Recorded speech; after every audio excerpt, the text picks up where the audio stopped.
Là, je crois qu'on a répondu à pas mal aux questions. Peut-être qu'on reprend vite fait le rapport. Juste On peut le remontrer. reprendre rapido. Hop, je vais repartager mon écran. Posez vos questions en attendant, hein. On devra bientôt vous laisser, mais on avait encore quelques graphiques intéressants à vous montrer sur le rapport. Hop. Nickel. Ouais, sur les NFT, on avait vu qu'il y avait une Sur les recrudescence un peu NFT, sur les parce NFT. qu'effectivement, ouais, il y a eu une grosse baisse. Et là, sur l'année 2020, fin 2023-2024, on voit qu'on a une recrudescence. Ça commence à redescendre un petit peu. Il y a pas mal de plateformes sur des L2 Bitcoin qui commencent justement à arriver et à permettre à certains types de NFT d'être mis en garantie. Ça, c'était déjà le cas sur Ethereum. Mais ça s'est un peu facilité, d'où la recrudescence un peu de ces nouveaux éléments. Et après, ce qui est assez intéressant, c'est de regarder au niveau des frais qui ont été générés sur le Bitcoin. On a les frais qui sont constants sur les blocs et l'utilisation, on va dire, traditionnelle. On a eu un pic avec l'arrivée des BRC20. Les BRC20, vraiment, je vais simplifier parce que sinon, on va y passer 45 minutes. Mais l'idée était de reprendre le protocole ERC20, donc les utility tokens sur Ethereum, et de pouvoir l'appliquer au Bitcoin. Il y a des conditions qui sont assez particulières avec des inscriptions dans certaines parties du bloc qui potentiellement peuvent être effacées, avec des problèmes d'indexation, de liquidité, avec pas mal d'échanges OTC. Mais ça, c'est arrivé après que la théorie des ordinals ait été mise en place, où on avait la possibilité de numéroter des Satoshi et de savoir un peu ce qui s'était passé et de pouvoir rattacher des informations à un Satoshi. Et enfin, on a eu l'arrivée des runes la plus récemment. Entre-temps, il y a eu les ERC20, il y a eu les ST20, il y en a eu plein d'autres, hein. Là, l'idée, comme je vous dis, hein, c'est vraiment de couper au plus court. Et on s'aperçoit que quand il y a eu l'arrivée des runes, il y a eu un gros pic. Et c'est aussi pour ça que beaucoup de personnes ont commencé à rentrer un peu en conflit idéologique au niveau de Bitcoin en disant bah, le BTC, à la base, c'est un réseau d'échange pair à pair. Avec le temps, je pense qu'il y en a beaucoup qui ont accepté que c'est devenu une réserve de valeur plus qu'un échange pair à pair, parce que ce n'est pas forcément le réseau natif du BTC est trop lent pour échanger des petites sommes. Si vous allez payer le pain à votre boulangerie, il vaut mieux passer par Lightning, qui est une couche, un channel sur Bitcoin. Et donc, quand ils ont vu l'arrivée de ces inscriptions sur le réseau Bitcoin, ils ont vu l'impact que ça pouvait avoir au niveau des frais. Et certains développeurs ont dit, OK, très bien, vous voulez faire ça avec le réseau Bitcoin, ça n'a pas forcément été intégré de manière native et ça n'a pas forcément été conceptualisé de manière native. C'est un peu une dérogation protocolaire qui a été identifiée que vous allez exploiter, sachant que cette dérogation protocolaire a été appliquée à toutes les blockchains EVM derrière, y compris sur Solana et sur Atom aussi. Ils l'ont fait, ils ont fait des inscriptions. Tout ça pour en revenir au fait qu'ils ont vu les frais augmenter énormément sur la blockchain Bitcoin et ils se sont dit, il y a une problématique. On ne veut pas que la blockchain Bitcoin devienne inutilisable parce que certaines personnes s'amusent à faire des inscriptions complètement éclatées sur le réseau Bitcoin. Et donc, certains logiciels ont commencé à ne plus prendre en compte ces éléments-là. Sachant que déjà, aujourd'hui, tous les portefeuilles ne prennent pas en compte les BRC20, les ordinals de manière plus globale, les runes, les ERC20, les ST20 et les autres technos qui pourraient se trouver dans ce périmètre-là. Et donc, je pense qu'il y a un peu cet effet euphorique qui est retombé au bout d'un certain moment. Et sur le long terme, il va y avoir peut-être une scission idéologique entre ceux qui acceptent que finalement, la blockchain Bitcoin intègre toutes ces notions-là et ceux qui disent, OK, vous voulez faire ça, faites-le sur des L2, faites-le sur des réseaux qui sont séparés du réseau Bitcoin pour éviter que l'impact soit trop important. Et c'est plutôt ma philosophie. Je suis plutôt du fait de dire que le réseau Bitcoin, il a été conceptualisé d'une certaine manière, il a été utilisé pendant un certain nombre d'années d'une certaine manière et qu'il faut au maximum qu'il reste le plus propre possible. C'est aussi pour ça que Satoshi Nakamoto avait choisi un langage qui n'implémentait pas beaucoup de fonctionnalités. Et on a eu l'arrivée de BitVM qui a dit, OK, on peut arriver à rendre Turing complète. Turing complète, c'est assez simple comme concept. Le principe de Turing complète, c'est de dire on peut arriver à effectuer des opérations complexes sur un système. Cette partie-là, il faut qu'elle reste déportée pour moi, tout simplement parce qu'il faut que le réseau Bitcoin puisse continuer de fonctionner et qu'il soit accessible au plus grand nombre. Si demain, on commence à mettre des smart contracts qui sont complexes dessus, parce qu'aujourd'hui, avec BitVM, c'est des smart contracts qui ne sont pas très complexes. Donc, ça n'a pas un impact qui est encore énorme. Mais plus ça va avancer, plus ça va en avoir un. on va se retrouver avec un réseau Bitcoin qui est complètement verrouillé, qui va être beaucoup plus lent parce que les frais de transaction vont être énormes, les blocs vont être saturés en permanence. Et pour moi, ça va bloquer l'adoption et ça va bloquer cette idée philosophique qu'il y a derrière. Par contre, je suis vraiment pour qu'il y ait des développements de L2 dessus, des sidechains et d'autres technologies pour qu'on puisse avoir ce côté smart contract qui soit validé et sécurisé par le réseau Bitcoin. Vous voyez, c'est deux choses différentes. Dites-moi en commentaire si vous êtes d'accord avec moi. Il y en a qui ne le sont pas du tout, qui se disent le réseau Bitcoin, c'est le plus gros réseau, le plus sécurisé. Il faut absolument lui coller des trucs dessus. Et il y en a d'autres qui font un peu cette parité. Ça a des avantages et des inconvénients. Mais voilà en tout cas, moi, ma vision des choses. Je ne sais pas ce que tu en penses, toi, Thibaut, de ton côté. Moi, en fait, je suis vraiment partisan du marché libre, en fait. Je me dis que c'est pas, en fait, Bitcoin appartient à ses utilisateurs. Il appartient à tout le monde. Il appartient pas à Adam Back, il appartient pas à ceux de Bien chez, sûr, peu importe, chez MicroStrategy. C'est pas, c'est pas BlackRock qui va décider quoi que ce soit. C'est pas Michael Saylor qui va dire, moi, voilà, avec mon mining console, on va influencer tel ou tel truc.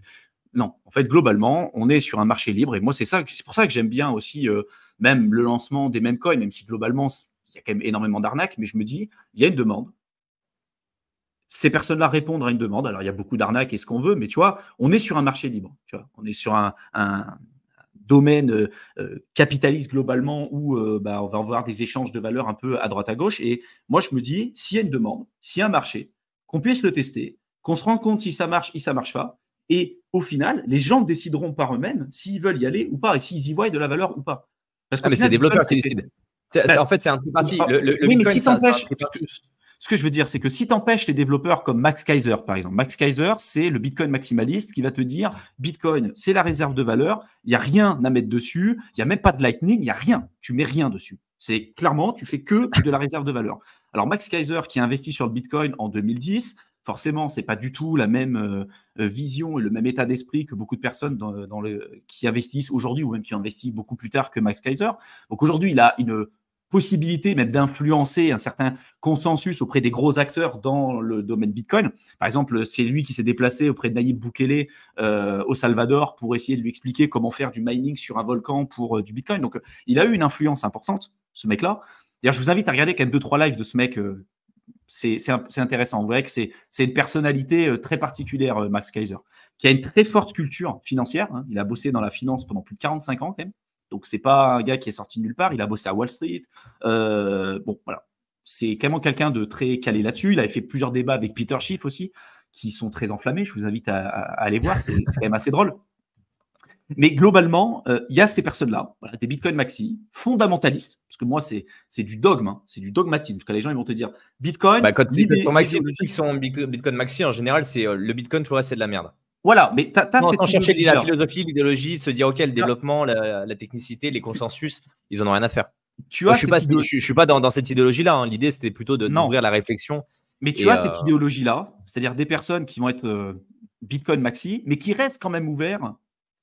Comme Dan Held, par exemple, vous pouvez regarder sur Twitter, quelqu'un qui a investi sur Bitcoin, je crois, en 2012-2013, qui, lui, est Bitcoin maxi, mais qui reste quand même ouvert au développement technologique qu'on pourrait avoir sur Bitcoin. Quand il y a eu Segwit, quand il y a eu Taproot, quand il y a eu le Lightning, quand il y a eu certaines innovations, tout de suite, on a des gros Bitcoin maximalistes, fondamentalistes qui disent non, on doit pas augmenter la taille des blocs, on doit rien faire, on doit rester comme ça, le code est roi et on fait rien. Et puis, tu en as d'autres qui sont quand même un peu plus ouverts. Tu vois, tu as plusieurs catégories. Et moi, ce que je dis, c'est que les ordinals, les BRC20, toutes ces choses-là, en fait, les runes, beaucoup vont te dire c'est de la merde parce que ça augmente les frais de transaction et tout. Mais moi, je me dis, le marché, c'est la seule et unique entité qui doit être capable de décider si finalement, ça doit rester ou non. Alors, les développeurs vont développer des trucs, tu en as d'autres qui vont dire faut pas le faire. Mais pour moi, tu vois, je me dis, on est sur un marché à ciel ouvert où on va avoir des tests comme les NFT, on va avoir des tests comme la GameFi, comme ce qu'on a sur Ethereum en fait. Et peut-être qu'on se rendra compte qu'en effet, sur Bitcoin, ça n'a rien à foutre là. Et peut-être que de toute façon, au fur et à mesure, ça va s'épurer et que le marché décidera, tu vois, la dimension dans laquelle on va. Et moi, je ne suis pas pour bien sûr, dire c'est comme ça, l'idée de base, c'est comme ça, on ne doit pas le changer. Et ça va vite tendance. L'idée n'étant pas là, c'est juste que sur Ethereum, tu as aujourd'hui une tête d'affiche qui va trancher. Vitalik qui va te dire ça, j'en veux pas. Le problème de Bitcoin, c'est que tu as 3 entités qui vont se partager globalement les décisions. Tu vas avoir d'un côté les développeurs, tu vas avoir les utilisateurs et tu vas avoir les nœuds et les mineurs qui vont globalement choisir ce qu'ils veulent passer, ce qu'ils ne veulent pas passer et ce qui va faire évoluer. L'idée étant de dire que l'innovation doit arriver sur Bitcoin et je pense que c'est important qu'on ait des nouvelles technos, qu'il y ait des papiers de recherche qui soient faits. BitVM, c'est un papier qui est super intéressant. Les mecs se dire, OK, on peut apporter des smart contracts en passant par des opérations naines. Tu dis, mais les gars, c'est génial en fait l'idée que vous avez eue. Par contre, c'est voir les conséquences que ça a et se dire, OK, le marché en veut, mais on est capable de leur apporter les conséquences, de dire, OK, si tout le marché en veut et qu'on veut absolument saturer la blockchain Bitcoin de Memcoin et ce genre de choses, OK. Par contre, moi, en tant qu'utilisateur, ce n'est pas une décision que je souhaite. Et se dire, OK, on pourrait faire une DAO de manière un peu intelligente avec les porteurs et chacun a un poids qui est à peu près équilibré et se dire, est-ce qu'on y va, est-ce qu'on n'y va pas? Oui, les technos sont développés, mais est-ce qu'on le fait de cette manière-là? En fait, ce n'est pas tant de dire non, il ne faut pas avoir un développement. C'est de dire, est-ce que c'est la meilleure manière de le faire? Et ça, ce n'est pas forcément le marché qui est capable de dire c'est la meilleure manière de le faire. Tu vois, c'est plutôt les développeurs qui vont dire il y a plusieurs possibilités et la possibilité qui apporte le plus de bénéfices et le moins d'inconvénients, c'est plutôt celle-là. Donc, plutôt de la mettre en avant de ce côté-là et se mettre en accord avec les nœuds pour qu'ils favorisent ces transactions-là et que finalement, les utilisateurs qui vont utiliser certains wallets, certaines plateformes et autres aient plus de facilité à utiliser les technologies qui sont bénéfiques au plus grand nombre que celles qui sont bénéfiques à un petit nombre de personnes. Alors, je suis d'accord, mais tu vois, qu'on puisse permettre justement aux développeurs de tester des choses, tu vois. Bien Et sûr. globalement, quand je te parlais des bitcoins fondamentalistes, hein, comme Max Kaiser et plein d'autres, c'est en fait même d'empêcher ces personnes-là de publier quoi que ce soit, de les Non, mais il n'y a empêcher aucun de faire intérêt. quoi que ce soit. Et en fait, c'est là où je me dis, il y a un problème, c'est que l'idée de base du bitcoin, c'est l'idée libertarien, souveraineté monétaire et marché libre, en fait, parce que le problème qu'on avait avant et qu'on a toujours un peu aujourd'hui, c'est que l'argent que tu déposes à la banque, c'est pas le tien. Là, le fait d'avoir un système décentralisé, une plateforme de confiance où tu peux échanger, stocker, recevoir et envoyer de la valeur à travers l'espace et le temps comme tu veux, de manière décentralisée, ça a quand même une valeur qui est monstrueuse. Et ça permet justement d'avoir le choix. Ça permet d'avoir cette liberté un peu de faire ce que tu veux. Et cette idée de base, elle était là vraiment au début. Et je me rends compte que plus on avance, plus on a une sorte de fondamentalisme presque religieux, en fait, de la part de certaines d'entités qui sont là sur le Bitcoin depuis le départ et qui te disent non, moi je pense que sur Bitcoin ça doit être comme ça. Frérot, t'es rien du tout. Genre, t'as investi sur le Bitcoin presque en 2010, alors ok, t'as gagné de l'argent, oui, c'est super, mais t'es personne en fait. Et c'est ça l'importance qui se cache derrière Bitcoin et qui n'est pas présent sur toutes les autres blockchains, parce que sur Ethereum, tu vois, l'entité de Vitalik, elle est quand même super importante. Si demain Vitalik meurt, L'Ethereum Foundation, c'est eux qui décident. Bah ouais. Bah ouais. Ceux qui Alors décident, que ceux tu qui apportent vois, les innovations, ceux qui je portent me la dis réflexion. aujourd'hui, sur Bitcoin, il n'y a pas une personne qui décide pour le coup. Donc c'est pour ça qu'on dit que c'est la blockchain la plus décentralisée et tout. Et moi, je reste accroché quand même à cette volonté-là de dire, bah ok, c'est un réseau qui appartient à tout le monde. Et c'est pas ni à Michael Saylor, ni à Max Kaiser, ni à n'importe qui de dire ça doit fonctionner comme ça. Tu peux avoir ton point de vue, tu peux avoir ton idée, mais la seule personne qui sera capable à la fin de déterminer si ça va marcher, si ça va pas marcher et tout, tu peux avoir en partie les développeurs, mais à la fin, ça va être le marché qui va décider. Et les idées de merde, de toute façon, vont s'épurer avec le temps. En fait, moi, ma crainte, c'est que ça devienne un réseau poubelle de tests. Et c'est pour ça qu'en fait, je préfère que les innovations soient testées d'abord sur d'autres réseaux et une fois qu'elles sont implémentées correctement, qu'on puisse décider ou non si on les porte sur Bitcoin. Tu vois, c'est plutôt dans cet aspect-là. Se dire, on va pas s'amuser à jouer un peu au crash test, un peu comme fait Ethereum avec ses testnets. On n'a pas de vrai testnet aujourd'hui sur le réseau Bitcoin. Tu vois.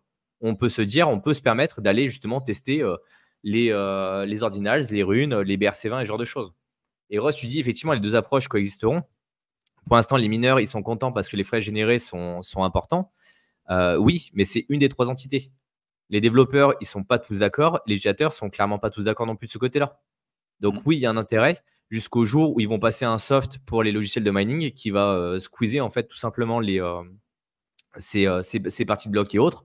Alors, tous ne seront pas affectés jusqu'au jour où les nœuds vont avoir envie de commencer à censurer parce que des nœuds, il y en a des milliers. Chacun a potentiellement son nœud chez lui, il fait ce qu'il veut. Donc, c'est aussi pour ça, c'est que ça coexistera tant que les 3 parties sont en accord pour le coexister. À partir du moment où il y a une des 3 parties qui veut arrêter cette coexistence, ça ira très vite, littéralement. Parce que si les utilisateurs en veulent plus, ils ont juste à arrêter d'utiliser les softs.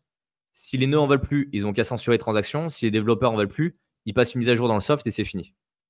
Vous voyez, c'est toujours en fait cette coexistence, cette tripartie qui, je pense, est nécessaire à un bon développement du Bitcoin sur le long terme. Mais c'est ce qui fait que des fois, certaines mises à jour sont assez longues. Ce qui fait que des fois, il y a des forks. Quand on a eu l'arrivée de Taproot, de Segwit et autres, il y a eu des forks qui ont été liés à tout ça. Mais c'est aussi l'évolution de la crypto. Pour moi, ça fait partie de tout l'écosystème.